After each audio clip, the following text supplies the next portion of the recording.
Today, we're diving into the craziest, most unhinged love stories Meg has ever had in Family Guy. Buckle up, this is gonna be a wild ride. Number 1. The bizarre love story of Meg and Nugget in The Chicken or the Meg. For countless seasons of Family Guy, Meg Griffin has been the ultimate underdog, ignored, unlucky, and perennially single. But this time, love has finally found her in the form of a chicken. Yes, you heard that right. Meet Nugget, the son of Ernie the Giant Chicken, Peter Griffin's lifelong wing-flapping nemesis. Wait a minute. You're not related to the giant chicken, are you? He's my dad. What is it, Peter? I forgot to go to college. From a reality dating show to a full-blown family feud, Meg and Nugget's romance is a delicious blend of weird and heartfelt, perfectly in line with Family Guy's signature chaos. I know exactly how she feels.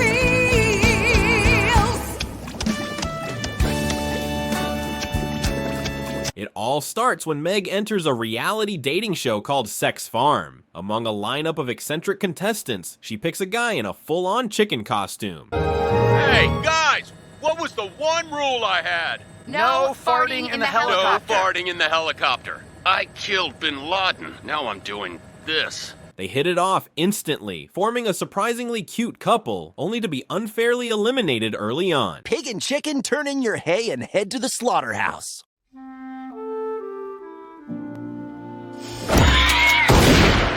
And then comes the big twist. The guy wasn't just wearing a chicken suit, he actually was a chicken. Instead of freaking out, Meg finds herself drawn to Nugget, who turns out to be more sincere and charming than any guy she's ever dated. And I don't care what you look like under that mask.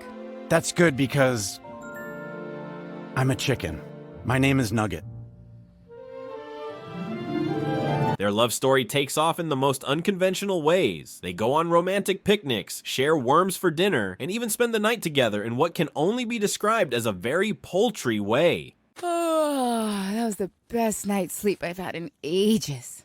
I love you, Meg. And not just because you have egg in your name. I love you too, Nugget. Things take a dramatic turn when Peter catches Nugget sneaking into Meg's room. Enraged, Peter doesn't just kick Nugget out, he declares that his daughter will never date a chicken. That's it, young lady. No peacock for a month. No peacock? But where will I watch the Croods? That's not my problem. Peacock. I don't think we have the West Wing either. But for the first time in her life, Meg refuses to back down. She chooses love over family and runs away with her feathery boyfriend. You either break up with him or you break up with me. You can't date us both. Dad, you and I aren't dating. Oh, so you've made your choice then. Well, I'd like my tomato back. I'll pack my bags. Surprisingly, the Nugget family welcomes Meg with open wings, showing her more affection than the Griffins ever did. Come on, gang. Group selfie for the family Instagram account. Everybody say seeds. Seeds! Meanwhile, back at home, Peter finds himself missing his daughter. You guys, I think I miss Meg. But just as Meg starts feeling at home in her new flock, trouble arises. When she expresses her wish to maintain a relationship with her father, Ernie goes full dictator mode and gives her an ultimatum. Cut ties with Peter or leave the Chicken Clan. Meg, either you hate your dad or you leave this house.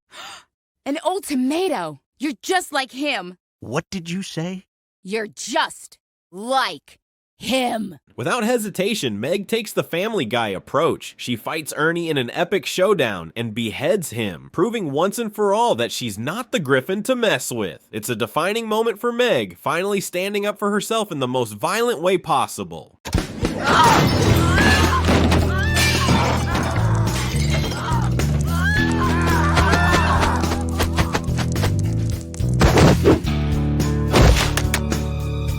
But the real reason Meg returned home wasn't because she missed Peter. It was because she discovered that Nugget was gay, which means that if he wasn't, she could have actually married a chicken. Oh dear, let's not even go there. It really wasn't that. It's just, all my stuff is here. What stuff? Also, turns out Nugget's gay. I saw his text and it's all tiny cocks. Oh, Nugget? Though it doesn't have the fairy tale ending, Meg and Nugget's love story remains one for the ages, delivering a surprisingly touching message about love and acceptance. Nugget may have been a chicken, but he gave Meg something she'd never had before, genuine affection. However, Meg comes to understand that love isn't just about feelings, it's also about balancing family, identity, and the ability to not exclusively eat worms. And if Family Guy has taught us anything, it's to never underestimate Meg Griffin. She can date a chicken and fight to the death for love all in one episode. Number 2. Seymour, Meg's imaginary boyfriend in Hard-Boiled Meg. It all started when Meg tried her hand at playing pool, but instead of winning money, she won a mysterious, handsome guy named Seymour. Here, let me show you how it's done.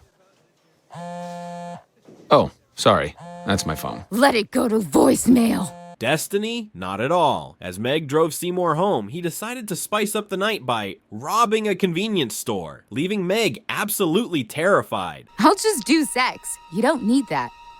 Wait right here.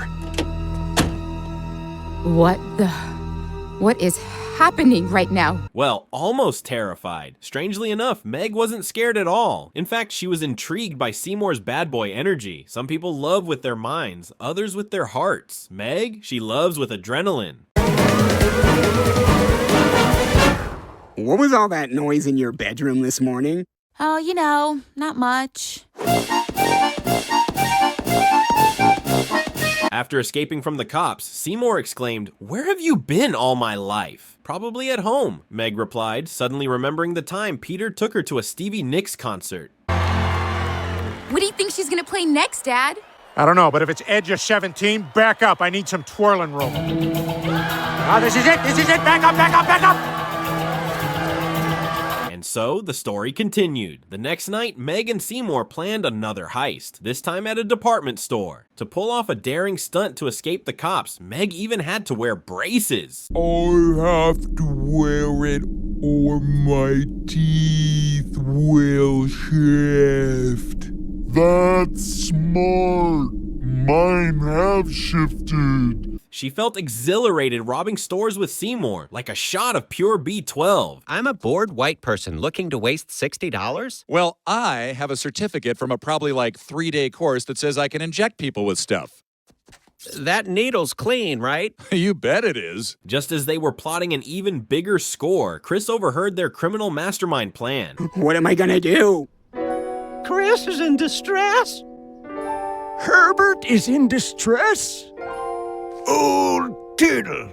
He tried his best to talk Meg out of it, but she couldn't care less. Because honestly, who listens to a guy whose entire life revolves around food, video games, and a borderline unhealthy obsession with Toy Story?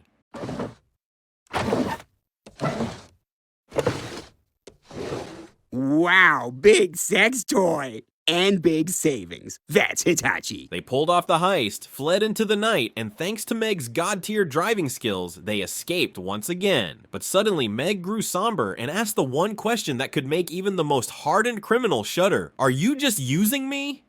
We did it, Meg! That was... wow. You're not just using me, are you? Surprisingly, Seymour didn't dodge the question. Instead, he confessed his love for her. A rare romantic moment, too beautiful, too perfect, until he immediately got shot. But now they're okay. Suddenly Seymour.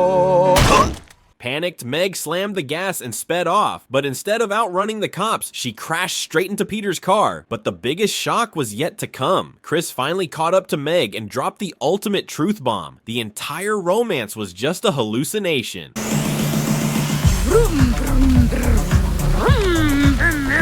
Don't turn the wheel, please. No Seymour, no daring heists, just a contaminated mustard sandwich fueling an out-of-control fever dream. Yes, Meg's dream guy wasn't a dashing outlaw. He was a side effect of E. coli. Just hope you don't mind going fast. Ooh, big flat butt, 11 o'clock. I got it. Oh, Seymour. After this emotional and probably digestive devastation, Meg returned home. But instead of accepting reality, she chose to keep imagining Seymour. Suddenly Seymour. And the strangest part, Seymour was actually real, at least inside a virtual reality simulation where he was now starring in a Family Guy program and plotting a crossover into Bob's Burgers. Wow, that Family Guy simulation was really freaky. It's like I was in the episode. I'll say, do you want to do a Bob's Burgers? Dude, lead with that next time. Number 3, Chad, the unluckiest boyfriend in Yacht Rocky. Meg met Chad during a family trip on the Rock cruise, and at first everything seemed painfully dull until she laid eyes on Chad, a member of the ship's crew. Cigarette butts? Yeah, the wind blows them all to this one spot. It's right by where the seagulls crap. It's my job to clean it up. That's how I know about it. They hit it off quickly, and in a rather romantic gesture, Chad suggested they sleep next to a pile of seagull poop. Except, it wasn't seagull poop, it was Meg's. Gross. It wasn't seagulls. I got locked out of my room earlier. Oh. Why is your poop white? I don't know.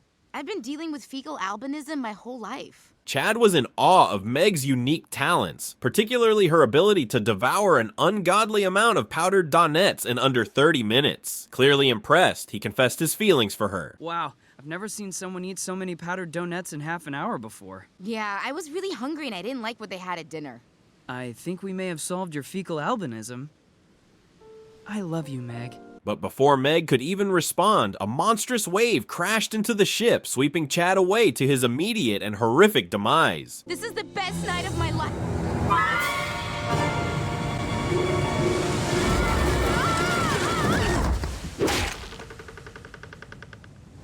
Panic set in as the ship flipped over, but while everyone was fearing for their lives, Peter somehow found time to crack jokes at the worst possible moments.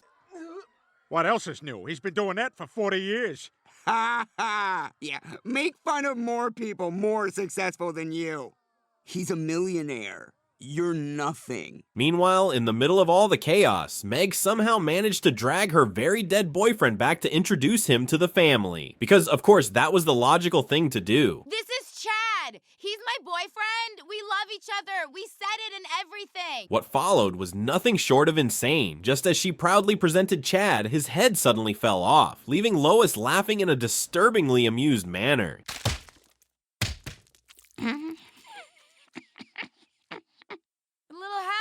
Yet Meg, being Meg, refused to let go of love. She insisted that the family help her put Chad's head back where it belonged, only for Chris to make things worse by accidentally denting it during a quick game of basketball.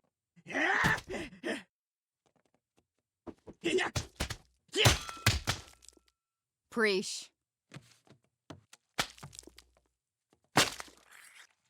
Through it all, Meg remained hopelessly devoted, clutching Chad's lifeless body right up until the ship sank, and even then, she still wouldn't let go.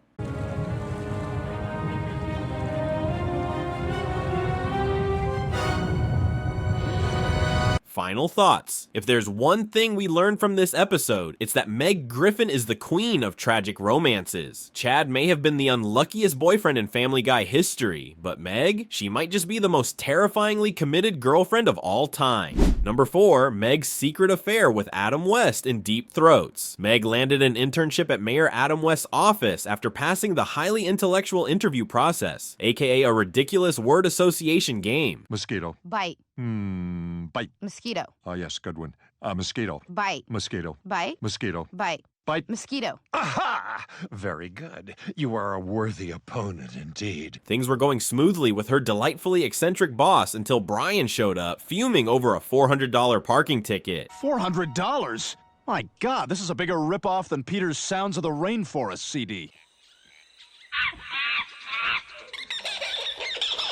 When Brian accused the mayor of extortion, Meg jumped to West's defense, insisting that he could charge whatever he wanted. Brian, outraged by her blind loyalty, stormed off, determined to expose the mayor's corruption. Yes, it is. Somebody's got to stand up and prove to this town that he's a crook.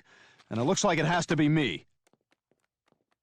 What was all the commotion? Oh, nothing. It was just... Brian was determined to find evidence proving Mayor West's corruption. He and Stewie returned to the mayor's office to distract Meg while searching for proof. Mwah. Oh, well, it's my pleasure. Hey, can you guys hold on a sec? I gotta get this to Helen in accounting. Okay, bye. They managed to get their hands on the mayor's records, but Stewie wasn't looking too great. He felt that Meg's affection was even more delirious than his cousin, Stewie Cruz. I'm in love with Katie Holmes! I'm in love with Katie Holmes! I'm not gay! Go see my new movie! I'm in love with Katie Holmes! I'm not gay! Following a lead from the records, they tracked down a super secret meeting between Meg and West at a shady motel. Stewie, already well versed in the horrors of cheap motels, wisely advised Brian not to touch anything. In a moment, we will use the special lights to see just how filthy this seemingly clean hotel room really is. Peeking through a hole in the wall, they discovered the horrifying truth. Meg and Mayor West were cuddling. Stewie, understandably traumatized, recoiled in horror. Wait, somebody's coming in. No, it's just some fat hooker. Oh my God, it's Meg! What? Meg and Adam West! Ew! Oh, sorry. Brian, equally shocked, realized that West was dating a teenage intern, a scandal just waiting to explode. Seizing the opportunity, they disguised themselves as a couple and sat at a nearby table, covertly recording Meg and West's conversation. Gosh, you're swell, Meg. I really have a great time when I'm with you. Oh, Mayor West, I feel exactly the same way. Oh, please call me Mayor Chapstick. Mwah.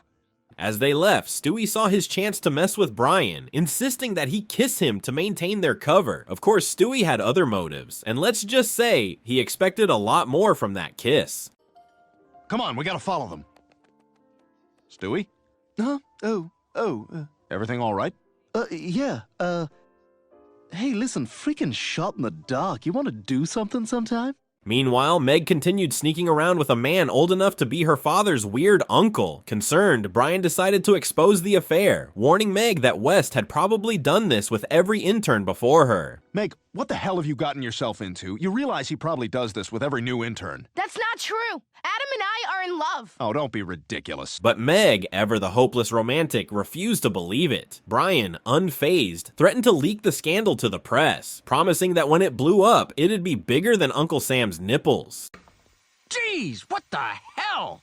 They're called nipples, guys. They're freaking huge! You know what? Maybe we can just all relax and enjoy the sauna. Panicked, Meg ran to Adam, but the mayor remained eerily calm, assuring her that they'd done nothing wrong. More importantly, he was willing to wait until she turned 18. Oh, well, that makes it fine then. You and I know that we haven't done anything wrong. I told you that I'd wait for you until you're 18 or 21, or maybe 25 when you can legally rent a car. Meg feared that people would judge them as monsters, and in a rare moment of wisdom, West decided to protect her by leaving.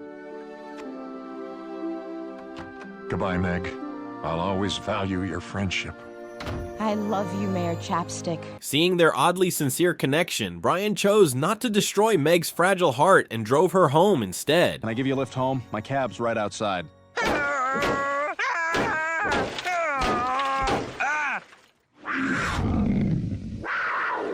Oh, Cleveland's getting back at Brian for the taxi snub. And just like that, Mayor West chose to walk away, leaving Meg heartbroken but technically scandal-free. In a rare twist, love didn't conquer all, common sense did. Number 5, Doug, the unlikely love of Meg in Prick Up Your Ears. In a high school event called the Opal Ring Crusade, which was all about the wonders of human relationships, Doug impressed Meg by answering the MC's question with sheer brilliance. And just like that, boom, love at first IQ test. He's wrong because he wants to have sex and he's not married.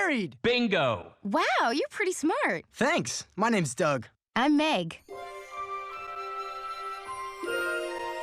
Back on stage, the MC Jerry Kirkwood preached the sacred gospel of no romance before marriage, declaring it unsafe and handing out commitment rings to the crowd like a bizarre wedding ceremony. Hey, you wouldn't put a plastic bag over your grandmother's head, would you?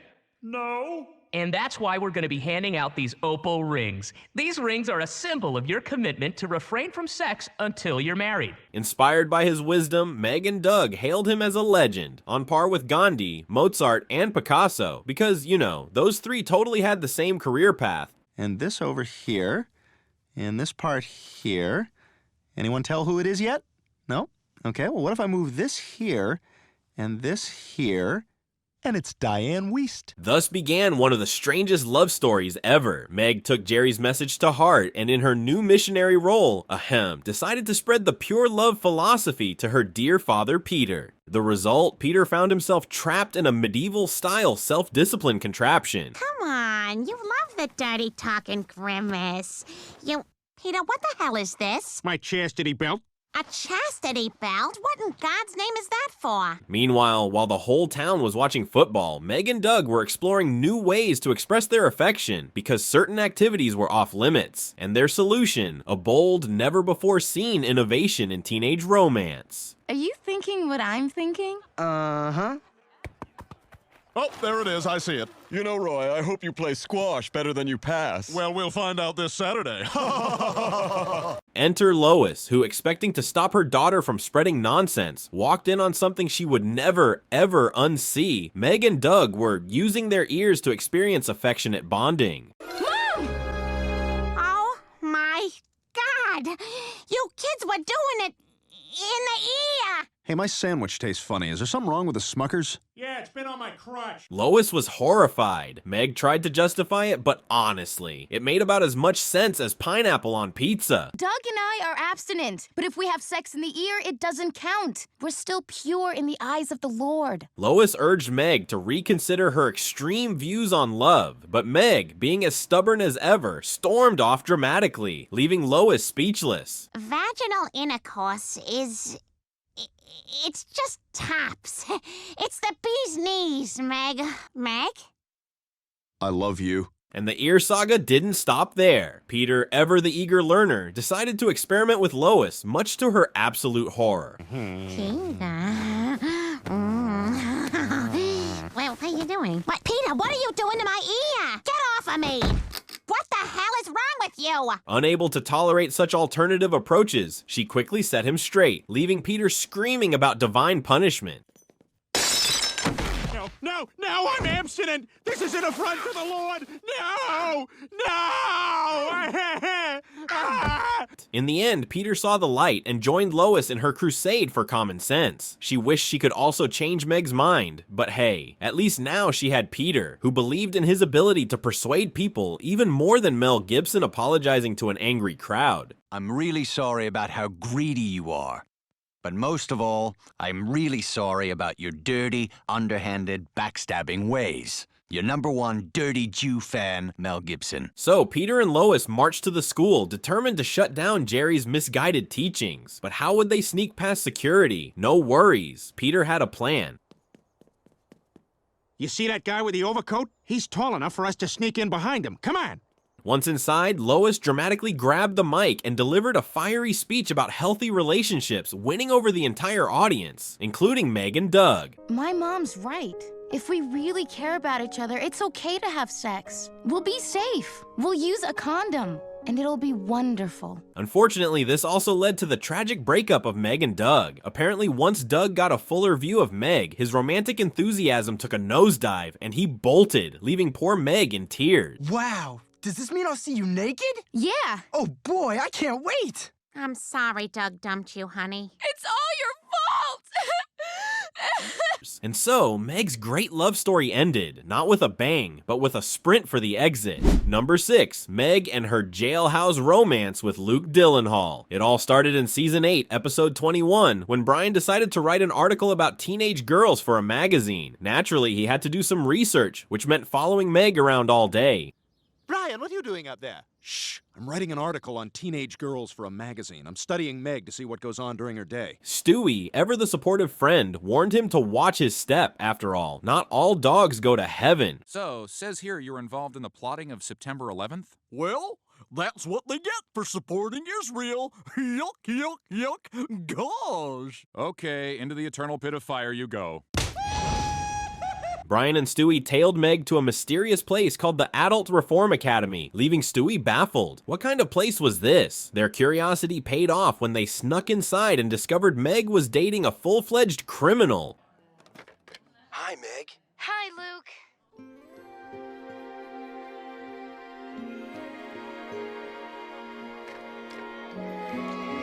Stewie, ever the keen observer, also noticed that Consuela's son was doing time there. Guess bad behavior runs in the family.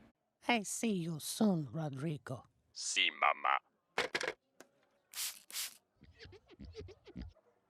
Meg apologized to her boyfriend Luke for not visiting him sooner, then asked if he'd received her heartfelt love letter and a lock of her hair. Ah yes, nothing says romantic devotion like unsolicited human remains. I know, I'm sorry, Luke. It's just so hard to get over here without anybody finding out. Have you gotten all the letters and hair that I've sent? It's the only thing that's getting me by, Meg. Thank you. Unfortunately for Luke, his sentence had just been extended by 3 more years. He didn't want Meg to waste her youth waiting for him, but she was determined. She finally had a boyfriend. No way was she letting a little prison time get in the way. She vowed to wait for him, even if it took 10 or 20 years.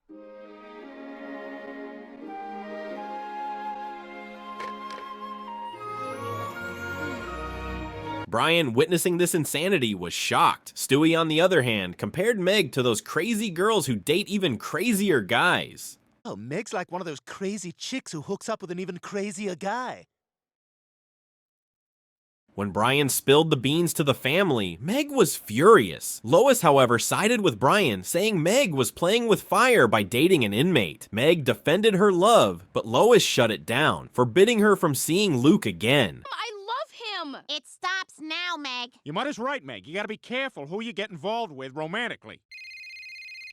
Hello? I'm in the mood for some coitus. Get over here. That night, heartbroken Meg cried over her forbidden romance, until Luke himself suddenly appeared. He had escaped from prison during a riot because he couldn't bear to be apart from her a second longer. I escaped because I just couldn't bear another second away from you. My God, how did you get out? I filed down a toothbrush to a fine point and stabbed the guard with the most kids. What? I'm just kidding. Oh. Meg wasted no time dragging him into her room for a dramatic soap opera-worthy makeout session. Oh, Meg, I've wanted to do that for so long. And it's nice to be in front of someone for a change. Now I know that was a joke.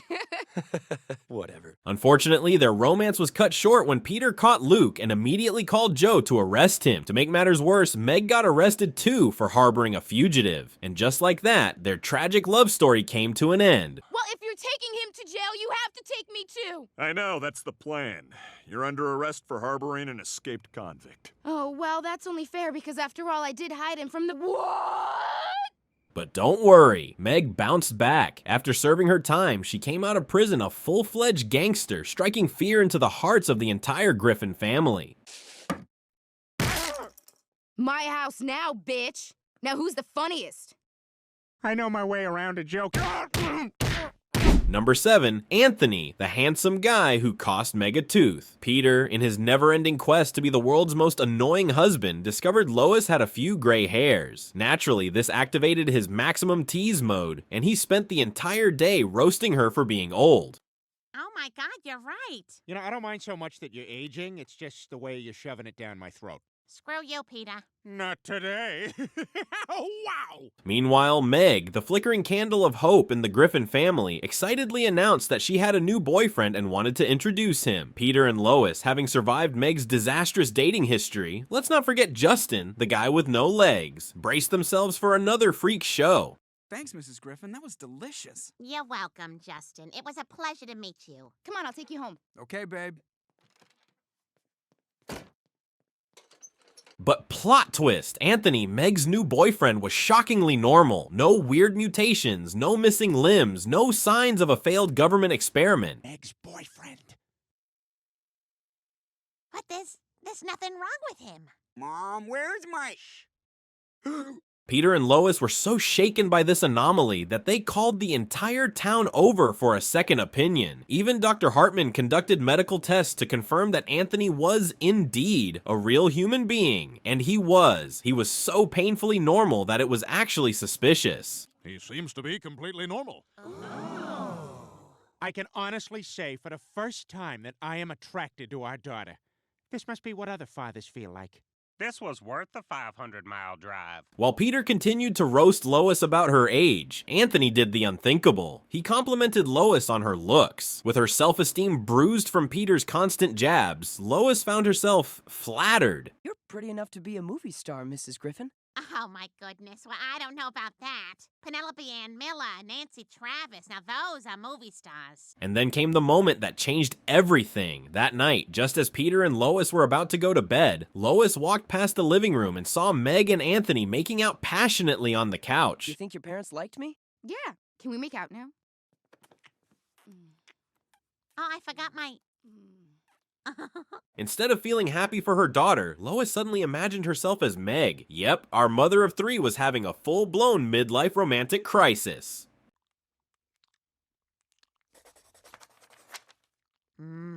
I bet you taste like Mountain Dew and Starburst. Lois confided in Bonnie, whose secrets were more shocking than an American Idol finale, and discovered Bonnie had also cheated before. You had an affair? Mm-hmm. It wasn't anything sordid, just some guys I met on the internet. The point is, it's healthy to explore your sexuality. Inspired or corrupted, Lois decided to pull a fast one on Meg. She tricked her into leaving so she could have some alone time with Anthony. And here's the kicker. Anthony agreed. I've never had a MILF come on to me before. Can I kiss you? Let me ask you this. Do my gray hairs bother you? What gray hairs? Kiss me. Just as they were about to explore the ethics of dating your girlfriend's mom, Meg walked in and caught them red-handed. Mom, I forgot my keys. Do you know where... Rape? Lois scrambled to apologize, but accidentally let slip that she never actually intended to steal Anthony, implying that if she had wanted to, she totally could have. You really think you stand a chance? Look at you. You're old. You're nothing. You couldn't even imagine the things I do for him. That was the last straw. Meg, tired of being disrespected by literally everyone, decided to make a statement. She snapped her own tooth out, right there, in front of Lois. Oh my God. He hangs me from the shower rod with your old bras and then we laugh at you. Now get out of my room. Well, when you're ready to talk. This horrific display of insanity was enough to scare Lois straight, and she quickly backed off in utter defeat. And so, Meg's romance with the most normal boyfriend she ever had ended not with a kiss, but with a missing tooth. Number 8. Ivan, the hacker who played Meg in Adult Education. Meg Griffin, the most overlooked human in Family Guy, finally had someone pursuing her. Enter Ivan, a mysterious Russian hacker with piercing eyes and a burning dream of US citizenship. Brian, I only stole account because it made me feel like I was living happy American life of big writer man. He has 5 followers. I have nobody and nothing to live for. From the moment they met, Ivan showered Meg with flattery, and after years of romantic starvation, she fell faster than cheap Wi-Fi in a thunderstorm. You are like big, beautiful nesting doll that holds other dolls inside. You really mean that? Duh. You are the outside one because it has to fit all the other ones. Without a second thought, she left everything behind and moved to Russia, convinced that this was true love. Last night, when Ivan made love to me, Please stop. he said, Meg Griffin, you have strong hunches like horse. How sweet is that? At first, life in Russia was all snowy fairy tales and vodka-fueled romance, but soon Meg sensed something was off. Beats are fine, but every once in a while, I sure could go for a good old-fashioned American cheeseburger. She missed American food, uncensored internet, and, most importantly, her family on what was supposed to be her wedding day. And Jesus said to Mikhail, "The radio you sold me last week does not work." Mikhail said to him, "How do I know you didn't break it on purpose to get your money back?" Then they got in a fistfight on the bus. Amen. Noticing her doubts, Ivan oh so thoughtfully suggested they visit the US one last time to say goodbye before tying the knot. Meg, touched by his sweetness, eagerly agreed, but Hey, I have idea. Why don't we visit family in America? They can celebrate our wedding and say a proper farewell.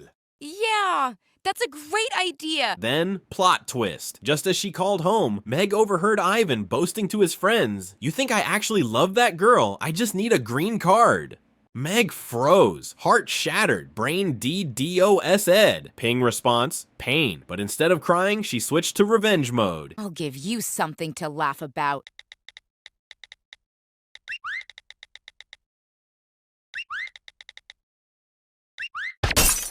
What the? In a god-tier counterattack, Meg hacked into Ivan's social media and posted a series of tweets roasting Russian culture. A bold move in a country where free speech is about as common as a warm winter. Within hours, the Russian military responded with their signature farewell technique, a deadly game of dart throwing.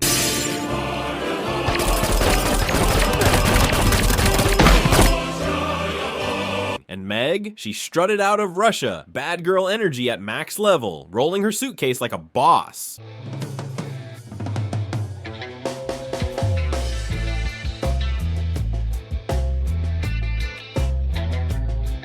Moral of the story, if you date a hacker, make sure you're the girlfriend, not the visa.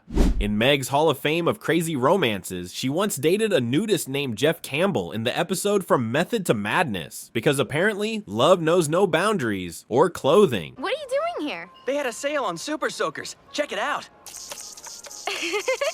Ah, what the heck? Nudist! My dad's a tailor, you jerk! Then, in Season 5, Episode 8, Meg developed a massive crush on Brian after he took her to the school dance.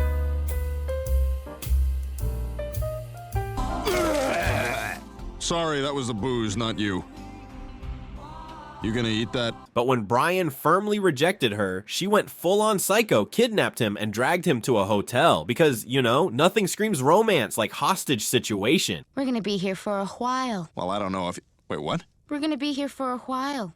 A while? Yeah, a while. You mean a while? A while. A while. A while. A while. A while. But wait, there's more. Meg, fully aware that Quagmire is as old as her dad and the ultimate bad boy, still fell for his sleazy charms and almost became his next unfortunate mistake in a secluded cabin. Yikes. And then I tried to start the campfire, and I could. That's insane.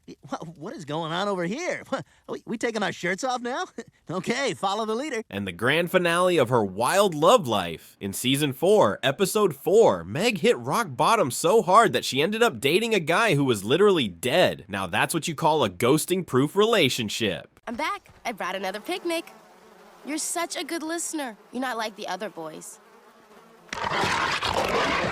You're so good with animals.